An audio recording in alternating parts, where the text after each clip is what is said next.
Hi there, and welcome to this episode of the Everyday Millionaire Mindset Matters podcast, where I'm joined by my wife, Olympic mental performance coach, Steffany Hanlen-Francey.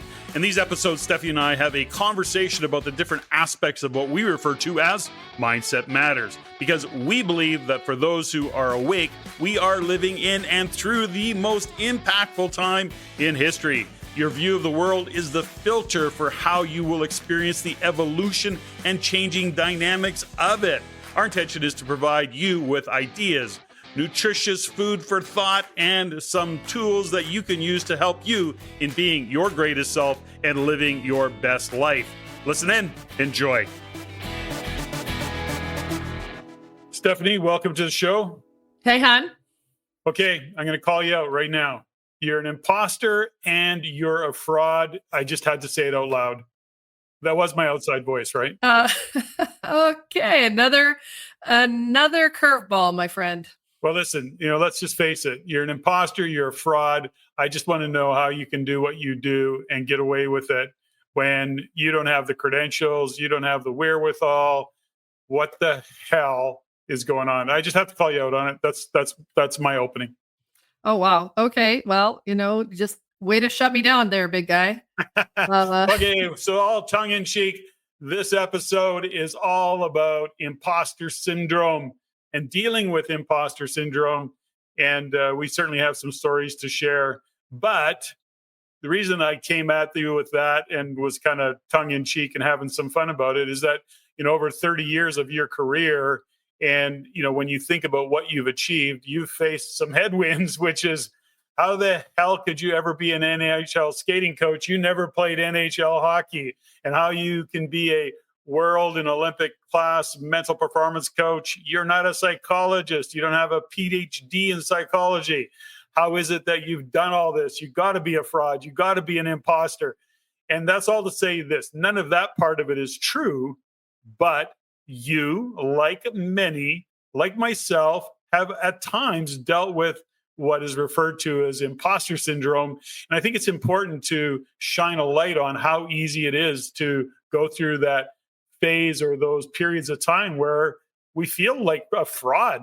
And that's a normal kind of, conversation to have with yourself, especially if you are an overachiever, if you're that A-type personality, if you've always committed to being the best version of yourself and moving forward. Sometimes it's a fake it till you make it. So I just wanted to give that a lot of context. What's your thoughts on imposter syndrome? And then I want to share a couple stories. Well, I appreciate you. I love this last couple times you've been throwing me curveballs and really it's allowing me to get grounded in what's true for me. And you're right. Over the years, I've really bumped into my imposter, my fraud, my not good enough persona, that why and how the hell am I doing this when I don't know what the F I'm even doing? I don't have the credentials. So I go into that every once in a while, even 30 years in. Sometimes I question myself. Yeah. The hardest part is when I'm being questioned by the brass or the outside people, the people that are comparing me to people that have gone to school to get a PhD. I mean, it's not like I don't have the credentials and the education and the experience.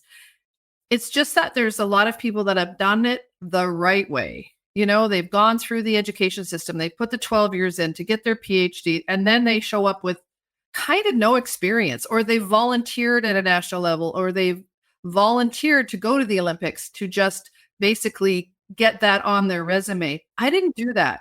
I went into the trenches and I went down and dirty, and I was on the ice, and I was in the dressing room, and basically, ripped my heart and soul open with the athletes that I worked with to move this career forward and to be a bit of a trailblazer when it comes to that. It's not that I denounce the education, because I did as much as I could in the direction that I wanted and knew I needed to go. But the truth is, there's still a place where, even though now I'm an Olympic coach, from your standpoint, I'm multi-award winning, but I still have that. What are you talking about from my standpoint? You've got multiple awards, you got drawers full of them, and so you are a multiple award winner. So it's not from my point of view. Just because you hide them in a drawer or don't bring them out or don't display them doesn't mean you don't have them. Yeah. Okay. Good point. But that doesn't make me me. Getting the awards and the accolades doesn't make me better. It doesn't make me more motivated. It's a nice acknowledgement and it's a reference point. But the truth is, I think because I've been called a fraud and, my own federation in Canada has not supported me for the last 30 years, which is heartbreaking.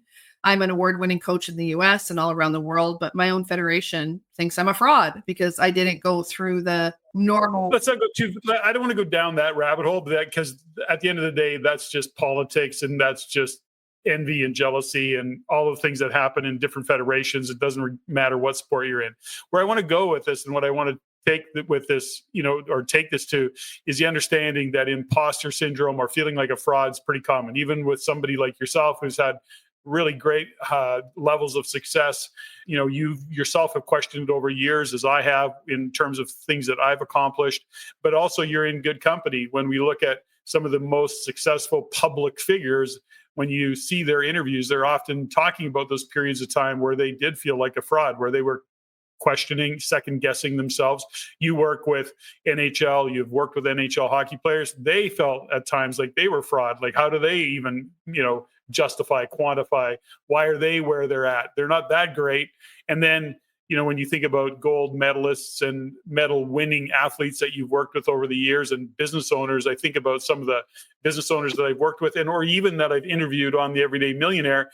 In behind the scenes and having conversations with them, there is this thing called feeling like a fraud. That's what I want to unpack, because I think it's a very significant topic for people to bust through so that they can be their most brilliant self. So I can do that in a couple ways. And I'll before I go down that path, anything you want to comment on, just because I don't want to take up all the airspace? No, I appreciate you saying that. But the truth is that sometimes I don't feel like a fraud until I'm being questioned or challenged, or people are basically looking at me like, how the hell did you get there without this or that, without being a world-class figure skater, without being an NHL hockey player. And I've had to really go back and get grounded into the truth of who I am, my values, and what the vision I was for my life. And I think that's really what grounds me to the fact that I don't have to push back. I don't have to, crumble under that kind of criticism, because we're all going to get criticized, especially, if we have a dream and we want to be better than we were yesterday and we want to move forward, we want to make a difference in the world, we're going to get challenged. But for me, maybe my ego was really big at the time and I just didn't believe the people that were pushing back and they would say to me that you're not going to do it. I didn't believe it. I believed in myself. I believed in my vision. And you know what? I had my biggest fan in the world, my mom, my second biggest fan, you, believing in me every step of the way. And I think that's, if we can share anything tonight, is where do you get your support, and do you anchor to something that's bigger than you when you have a vision? Okay. So let's kind of go back a little bit. Yes to all of that. Understanding that a little bit of tall poppy syndrome is, kind of classic. So if you're that individual who is an overachiever, who's done some great stuff, you may have people who are envious, who think that they deserve it more than you, or how did you get there? Those are all things that actually drive us into questioning. It supports our own doubts about ourselves. But let's go back and let me share a couple of stories. There's one, I'll share a fable, which is around the peacock and the crows. And there happened to be this peacock who was really not feeling like a peacock and used to go and hang around with the crows and peck around and be mischievous and kind of do all the things that crows do. They're very smart. But one day the crow looks at the peacock and goes, "Why is it that you're hanging out with a bunch of black crows? You are a peacock. You are colorful and you are tall and you are brilliant." And the peacock said, "I don't really think I'm that good looking. I don't think I'm that pretty. And I don't think I deserve to hang out with other peacocks. They're way more beautiful than I am. They are way more accomplished in the world of peacock than I am." And the crows, who had become a good friend, said, "Well, you're a standout in this crowd, but you need to go and be a standout in your crowd." And that gave the peacock the confidence to walk over and flare his tail feathers and shine for who he really was, or she. Doesn't matter. The point is, the beautiful ones are they're boys. And he shared, or they, it, whatever, shared the beauty of its tail feathers and all the things that peacocks do with the world. So the point is this, is that when you play small, you're not sharing your brilliance. You're not sharing your beauty, if you will. And I don't mean just physical beauty. I mean the gifts that you bring to the world, and you're not sharing them in the brilliance that you can be. Now, I share that story, and I'll share my own, and then I think you've probably got one or two that you would share examples. But even with the Everyday Millionaire podcast 8 years ago, I've shared the story on occasion because I think it's really relevant to this. Is that there was a time many years ago where there was some pressure. Patrick, you need to write a book. You really need to be the author of something and own it, and brand yourself and do all the things. And I really didn't feel like I had a book in me, number one. Number two was I didn't really think I was that guy that would write a book. I wasn't feeling that smart, that accomplished, that much of an expert, all the rest of it. So I didn't write a book, but one day in my meditation while we were on vacation in St. Lucia, what popped into my head, and this was 8 years ago, was to do a podcast. Now, my realization in that, after coming back, committing to doing the podcast, many on the team, by the way, said, okay, but are you really going to carry it through? Are you really going to do it? Well, I have been, and 8 years later, we continue to do it. And now we're doing Mindset Matters on that. The point is this: my realization and my learning about this was that it was my ego protecting itself and playing small. Hello. And there was a period of time where I was going like, who am I to do a podcast? Who am I to interview anybody? Who am I to have these kinds of conversations with very accomplished people? So I had to get out of my own way and realize that I wasn't stepping into some of the gifts that I had, and or developing some of the gifts I had, and or sharing the message of the many guests I've had on the show. And that was a disservice. And that was my ego keeping me small, keeping me out of the limelight, because as we both have learned, as you get into a little bit of the public spotlight, which we both are, we're certainly not big stars, but we have a public following. And sometimes you feel a little exposed in that. And my ego was protecting me. So I was playing small, kind of like the peacock with the crows. So the reason we bring up imposter syndrome is that, Steffany, you and I have had this conversation with clients where they're actually feeling like frauds, like imposters. And you realize, and we've said to our clients, if you could see you how we see you, you would be like the president of whatever. Like, you are playing small and your ego's getting in your way. We see that sometimes with clients. So I wanted to give that a context. So if you're listening to this, think about where you're playing small, where you're feeling like a fraud and you're not bringing your brilliance to the world, whatever that brilliance is. Okay, so I'll stop there. This is my curveball again thrown to you. What's your thoughts? You're hilarious. No, it's true when you talk about imposter syndrome in that regard, because my mom always used to say, if you don't own your gift and bring it to the world doesn't get it. Mm-hmm. And what she was trying to tell me is that we all have gifts. We all have something that we have to figure out. We have to dust off whatever that gift is, or that diamond essence that we have, so that we have something to give to the world. People wake up sometime and they go, why am I here? What is my purpose? And then they do this whole internal journey or healing journey, or whatever it is that we all go on. Back in the day, Joseph Campbell, what kind of got me going was the hero's journey, which led to basically the champion's journey, is that we all have something inside of us that we are to bring to the world. And if we play small and the world doesn't get it, the world doesn't get our gifts, then we've really blocked whatever it is that is supposed to evolve and move ourselves forward.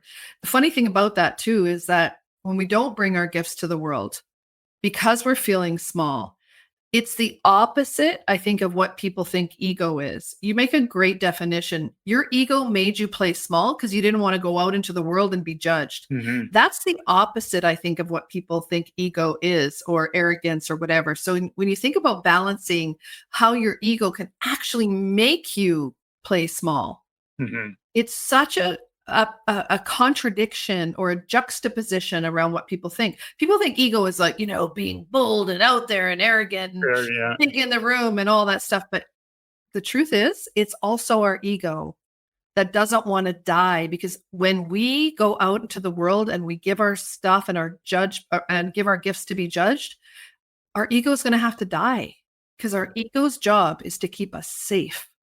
So to your point, to keep us small. Mm-hmm. Because it doesn't want to be judged. It doesn't want to risk being shamed. It doesn't want to risk being embarrassed. It doesn't want to risk being called out. And there's something in all of that. I think about the number of times that you've had somebody over the years imply directly or indirectly that you didn't deserve this or you didn't deserve that, because nobody could figure out quite how you managed to achieve what you've achieved. And I got to be honest, we've been hanging out for over 30 years, and sometimes I look at it and go, I have no idea how she does that. But anyways, the point is that you just grind it out. You work hard. You just keep your head down. You keep putting one foot in front of the other, and you keep taking steps. And you deal with the things that you deal with. In other words, how do you bust through that feeling of fraud? Number one is we've had conversations over the many years about it. So first off, you need somebody that can hear you, understand what it is you're bumping up against, and then help you reframe that negative thought that you have about yourself being a fraud. Because we can't see ourselves the way others see us. And that can be both good and bad. But I know that over the years, how many times have we looked at clients and we literally said to them, when they're playing small or when they're feeling that fraud, if you could only see yourself how we see you, we believe in you more than you believe in yourself. Let us help you get to that place where you're literally believing in yourself and seeing yourself the way we are. And that's part of the challenge that anybody may face. So you need to put yourself in an environment or surround yourself with one or two or whomever that you can have that conversation with and actually be a little bit vulnerable, I think, is the answer to that. What's your thoughts? There's Coach? no other place to go other than, my power, I think, is in my vulnerability and is in my ability to go, what if I'm wrong? Or I don't know everything. And when I look at a client or I'm with somebody who's really going through something that's transformational, I know, and my line is, my certainty will squish your doubt. Because there's places where I believe in my clients and their dream and their vision so much, because I've seen what they've created. I've seen how hard they work, and they go into their doubt space. And I go, you know what? Got it. You want to live there? That's fine. But my certainty will squish your doubt. And as a coach, when I can say that truthfully and see and help them bridge their doubt and help them with my certainty to be a hand up or a hand forward, then I think what happens is that people will feel that, because they know that, the people that work with me know that I've been to hell and back. I've had the dark night of the soul. I've been criticized. I've been put down. I've been challenged. One of my best friends ever, before she passed away, had a big throwdown with me and said that I didn't deserve to be a world and Olympic class coach because she'd put in the 40 years and did everything right, and it just looked like I jumped the queue and just kept winning and just kept showing up. And I had to really sit with that. And it was heartbreaking for me. And I started to doubt myself until I shared that story with you. And I shared it with Jadine and some of my closest people and they finally said, it's not about that. It's about you honoring your goals, your vision. And when I get really, really connected to that, this is my calling, it's almost like I feel nothing can shake that. And the term I use is I just climb on top of my doubt. I don't know if it's my bat wings or my Supergirl cloak or something. And I just get really tight and small and grounded in my truth and what my calling is. And then when I'm ready, I come back out and say, you know what? I appreciate your opinion, but your opinion of me is really none of my business. Got to go back there. And this really is what it comes down to. It's interesting is that with the Shift men's group that we actually completed, and it was a great many months of working with these men. And I know that as they're going through their own process of evolution of defining themselves and redefining and kind of unpacking things. One of the conversations we had with one of the guys tonight was he was mentioning that where he got really clear on a couple of things was the observation and the awareness of his negative self-talk and having to put in that correction. And when we get into that second guessing ourselves, feeling like an imposter, feeling like a fraud, that's a conversation with ourselves that first off, we have to be aware of it. Secondly, we either have to say it out loud and have a discussion with somebody that cares about us and that we can be vulnerable with so that we can have it played back to us. And then the other is to put in a correction, whatever that narrative might be, is that I'm on a journey and I'm continuously growing and improving. And it's not perfect today and it'll never be perfect because I'm not looking for perfection. Perfection is just an excuse to play small. And, those are reframing the conversations with yourself to actually help you get through this. And so there's times where we have to use some tools depending on where you're at on your journey, where imposter syndrome can show up, where you're telling yourself, you're not smart enough, you're not good looking enough, you're not rich enough, you're not qualified enough to be doing what you're doing. And that's the imposter syndrome. And so what are the tools that you use? And those are a couple of them. And something that we do and have talked about many times. And I had a shitty day the other day, didn't I? I came in. What did I say to you? I go, what the fuck am I doing any of this for? What am I doing any of this? Just shut her down. Shut it down. Sell it all for $1. Be done. That's how I felt. Now, I had to talk myself off the ledge. And it was just, what I really got to around it is just that I hadn't felt like I was having any wins. I'd had a couple of things go wrong. I prepping for an event and lost several hours of work for some unknown reason that really pisses me off. Had to start again. Anyways, tough day. And that even within that, it wasn't just a bad day. There was a point where I was saying to myself, why am I doing any of this? And there was a feeling of imposter, of fraud. If I was really successful, I wouldn't be having these challenges, right? It was like that kind of self-talk. And the good news is it only lasts a few hours, but I went through it and I had to deal with it. And number one was just me saying shit out loud to you was helpful. You were pretty good, by the way. No, you were really good. So thanks for that. You're welcome. And the other thing is, the other tool in all of this is looking and stopping comparing yourself to others. Now, you don't have anybody to compare yourself to, really, or do you? Who do you compare yourself to? Anybody? If you do. Oh, wow. What a great question. Because you're pretty unique. Yeah, I guess I've always kind of walked my own path and never thought to compare myself. I don't know. Oprah. I don't know. No, she's far too woke these days. Don't compare yourself. Yeah, I know, right? That's so frightening. Anyway, before I forget, I was going down this path. So something that we've talked about on the podcast before, which is to acknowledge your wins. It goes back to the gap and the gain. We keep looking at the gaps. That's part of what drives the challenges that we sometimes face in imposter syndrome or feeling like a fraud, those moments of time. We actually continue to look at the gaps instead of the gains. And we have to stop sometimes, which you and I do. And we talk about it many times. We're a chosen family. We're sitting around. We'll go, okay, what was your win today? What was one win that you had today? And sometimes it's like, okay, well, I got out of bed on time. And that's about as far as it got. But my point is that's part of another tool to bust through the mental aspects of feeling like a fraud and imposter syndrome.